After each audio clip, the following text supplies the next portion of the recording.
Squarespace versus Wix, which one is better for you? Today we are going to talk about if you are, a photographer and where you should create a website, either you should go for the Wix or which you should go for the Squarespace.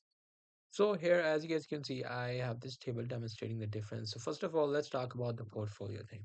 So for the photographers, you will be doing your creating the portfolio website. So as you guys can see, Wix have over 900 templates with limitless customization options. So Wix has more customization as compared to Squarespace, but Squarespace is user friendly. If you're a beginner and you don't have any idea about the website, Squarespace could be an option for you. Now, if we talk about as you guys can see, classic and AI editors available for the Wix, so you can do the classic editing, and there are AI website editors as well. So it totally depends upon you. If you are a beginner and you have actually zero knowledge about the website, you should go for Squarespace. But if you have some knowledge, I would suggest you just go for the Wix because Wix has better options.